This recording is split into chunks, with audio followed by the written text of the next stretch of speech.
안녕하십니까. 춘추 자격증 시대입니다. 네. 오늘 이제 지난 시간에 회로 이론 전체 스캔해 드렸고, 오늘이 그 회로 이론 첫 번째, 직류에 대해서 얘기합니다. 직류는 우리 다이렉트 커런트라고 말하죠. 다이렉트 커런트. 네. 그냥 쭉, 그러니까 왜 직이냐면, 이거를 시간의 흐름으로 보면은 예를 들어서 5볼트다. 그러면 이 5볼트가 왔다 갔다 하지 않고 그냥 쭉 계속 5볼트입니다. 우리 여러분들 건전지 사면요. 우리 왜 뭐 무슨 건전지인가요? 뭐 100만 스물둘, 100만 스물셋 하면서 뭐 그 팔굽혀펴기 하는 뭐 그런 건전지 있잖아요, 우리. 예. 이런 건전지를 하나 딱 사면 여기에 옆에 1.5볼트라고 나와 있어요. 그죠? 이 1.5볼트가 그냥 1.5볼트, 그냥 이렇게 쭉 1.5볼트가 나올 뿐이에요. 우리가 알고 있던 그 교리처럼 이러지 않아요. 예. 그냥 요게 1.5볼트만 쭉 하고 나오고 있어요. 이런 거를 직진하는 그 직자. 예. 그래서 직류라고 쓰고 다이렉트 커런트라고 합니다. 자, 이거는 별거 없어요. 이거의 특성은 뭐예요? 그냥 V는 I, R이더라. 이거 하나만 외우면 됩니다. 뭐 I, R분의 I, 뭐 R분의 V, I는 R분의 V 이런 거 다 외울 필요 없어요. 어떤 사람은 뭐 이런 것도 하던데 이런 거 필요 없고요. 그냥 V 이꼴 IR만 그냥 머릿속에 외워두세요. 자, 여기서 수학 개념 그냥 하나, 이거 수학도 아니에요. 그냥 산수인데 우리 이항이라는 개념이 있어요. 이항. 항에서 이동한다는 뜻이에요. 항이. 그러면 V하고 I하고 R 있으면요. V 있으면 I하고 R을 이쪽으로 넘겨버릴 수 있어요. 그럼 이 밑으로 가서 붙죠? 예. 붙으면서 I는 R분의 V가 되는 거죠. 그죠? 다시 돌아가서, 자, 이번에는 R을 구하래요. 그러면 R 외에는 다른 곳을 다 모아야겠네요. 그러면 이번엔 R이 가는 게 아니라 I가 가야겠네요. 역시 넘어가니까 뭘로 가요? 반대로 가요. 곱하기가 나누기로 가요. 그래서 I분의 V가 R이 되는 겁니다. 이런 거 안 해도 되는 거라고 생각하는데 이것도 예, 좀 그렇더라고요. 예. 이 이항이 뭐에서 제일 많이 나오냐? 계산 문제에서요. 여러분들 수식이 딱 나왔을 때 이 왔다 갔다 하는 문제로 제일 많이 나와요. 예를 들어서 뭐가 있을까요? 우리 가장 최근에 본 것 중에. 자, 발전기로 한번 봅시다. 발전기에 우리 저 저기 발전기가 아니라 펌프에 대한 모터의 전력을 우리 구하는 방법으로 볼 때 우리 어떤 식으로 구했냐면 이런 식으로 구했을 거예요. 9.8 QH 거기다가 펌프 효율, 모터 효율, 그리고 거기에 역률, 거기에 이용률 이런 식으로 곱했을 거예요. 그러면 이거 딱 보면은 얘네들이 이항을 하게 되면 이거 곱해지죠. 그러면 효율, 펌프 효율, 모터 효율, 그리고 역률, P하고 코사인 세타 하면 되겠네요. 코사인 세타, PA겠네요, 이거는. 그죠? 볼트 암페어일 테니까. 자, 그리고 그게 9.8 QH K가 된다. 자, 이렇게 되면 여기 가운데 점은 다 곱하기죠. 예, 그러면 문제가 나오는 거, 이런 이제 식이 나오면 문제가 나오는 거는 이 중에 하나를 구하는데 나머지를 다 줘요. 코사인 세타는 세타를 줄 거고, 얘를 줄 거고, 얘 줄 거고, 얘 줄 거고, 또는 없거나, 예, 그리고 얘는 숫자니까 상관없고, 얘 줄 거고, 얘 줄 거고, 얘를 구하시오. 그럴 수 있고요. 얘를 주고, 얘를 구하라고 할 수 있고요. 이거는 어떻게 하든 상관없어요. 얘를 주고, 얘를 구하라고 할 수도 있어요. 그죠? 반대로, 얘네들을 다 주고, 얘를 구하라고 할 수도 있어요. 그리고 얘 빼고 요거 합친 거 P 와트죠. 예, 얘를 구하라고 할 수도 있어요. 그러니까 이런 식으로 구하는 건 여러 가지인데 이때 내가 구하는 거 외에 나머지를 다른 항으로 옮기는 걸 이항이라고 그러고 여기가 곱하기일 경우에 이항되면서 나누기로 들어가고 분모로 들어가고 더하기일 경우는 빼기로 이렇게 바뀌어서 들어가죠. 예, 그걸 이항이라고 합니다.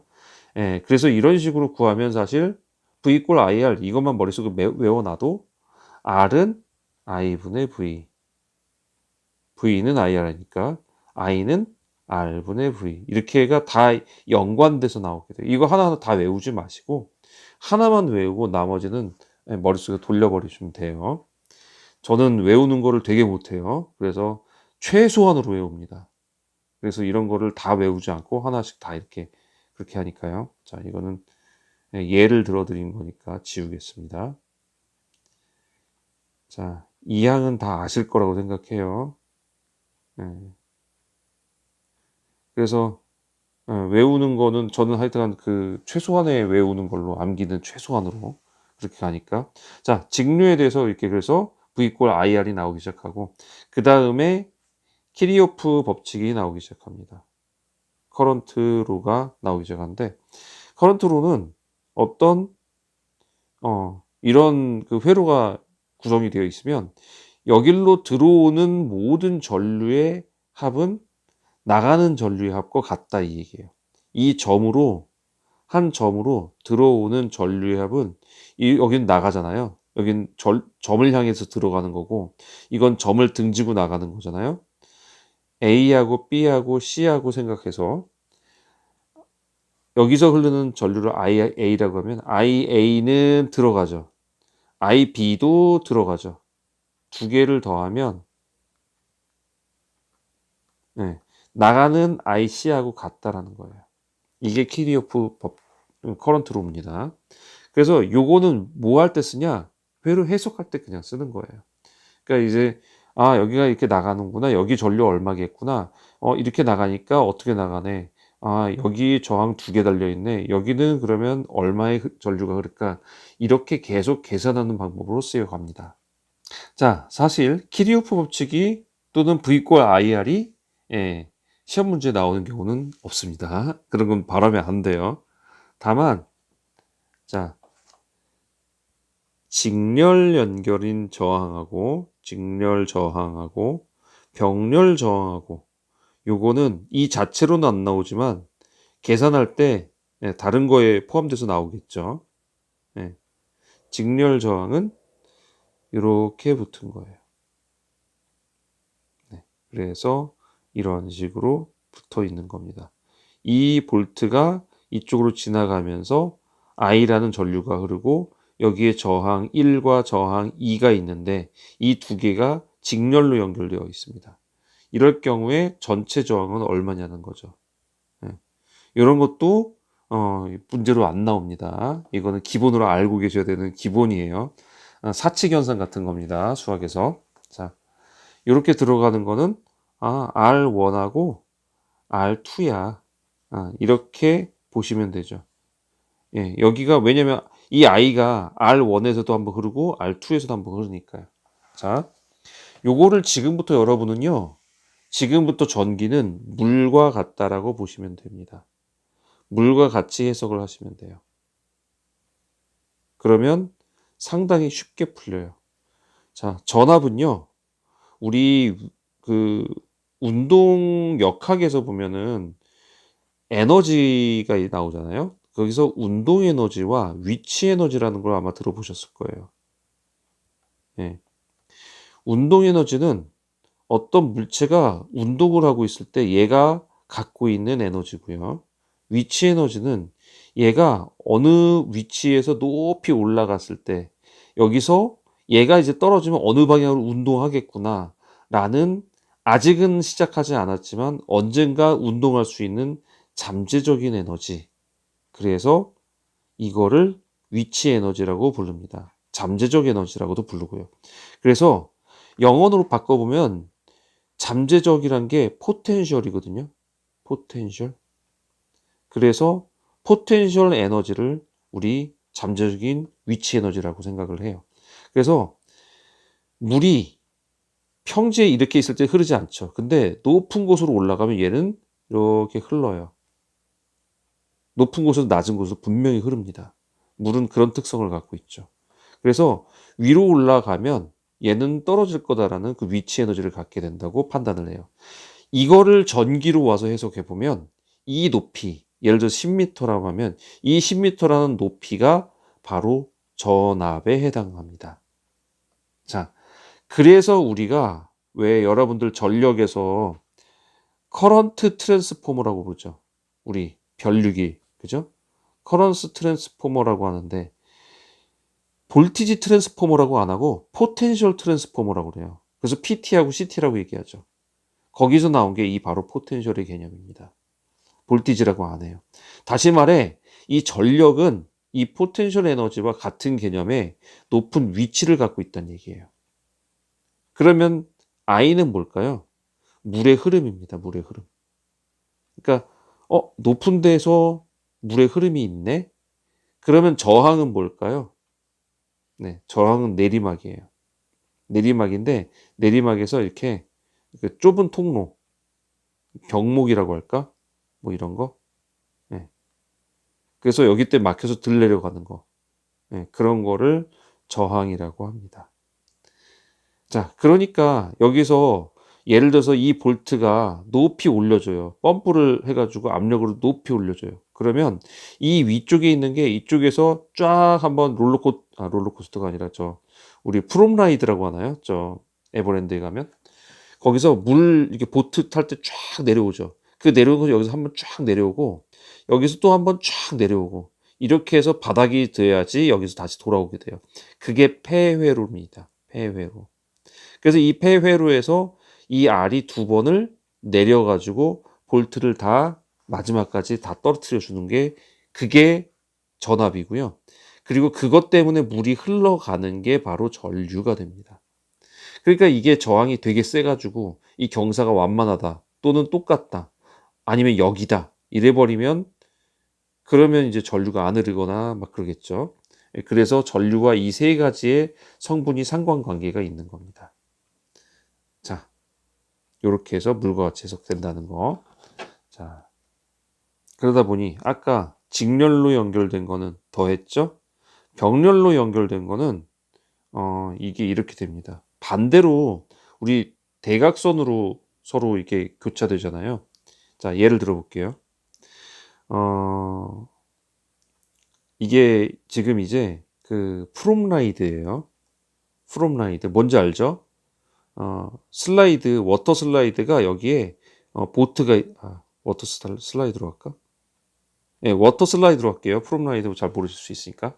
워터 슬라이드로 그러니까 미끄럼틀 물 미끄럼틀이에요.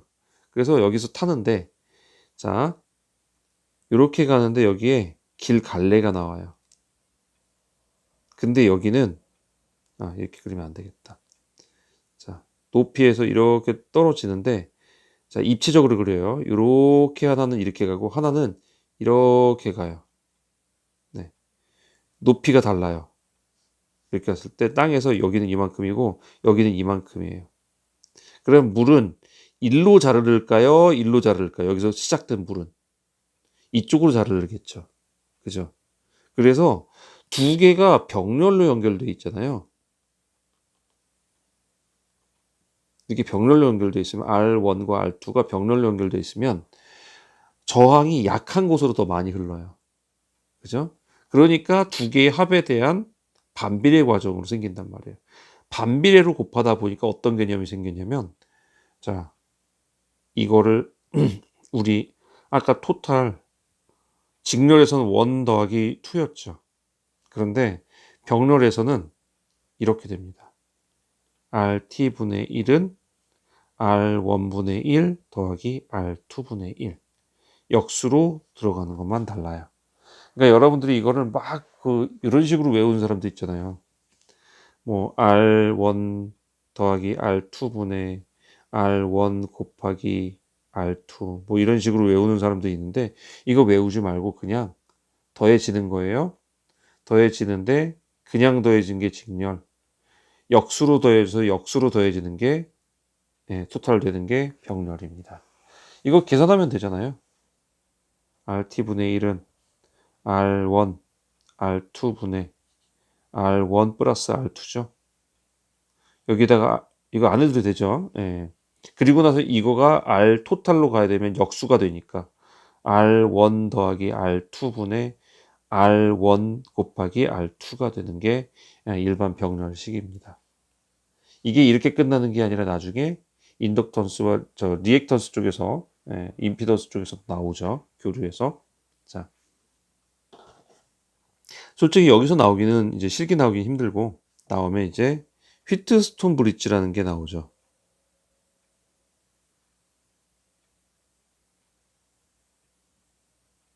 네, 이렇게 생긴 브릿지. 여기에 검전기가 달려 있대요. 이 검전기에서 일로는 안 흘러야 돼요. 일로 흐르는 전류는 빵이어야 됩니다. 그게 조건이에요.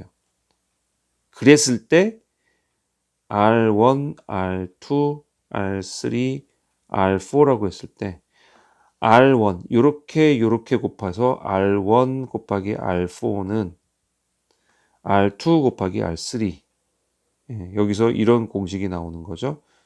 예, 이게 휘트스톤 브릿지입니다. 이게 나타내는 바는 뭐냐면요. 잘 생각해 보세요. 자, 금방 여기가 제일 높은 물이라고 그랬어요. 워터 슬라이드예요. 근데 중간에 이걸 옆으로 내려보니까 이 중간에 여기도 똑바로 같이 그려볼게요.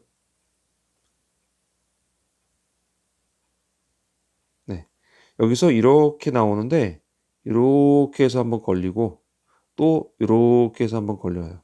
이렇게 해서 나가는 두 번에 걸친 슬라이드예요. 근데 만약에 여기가 이 기울기로 나왔는데 이쪽에서 만약에 이렇게 간다.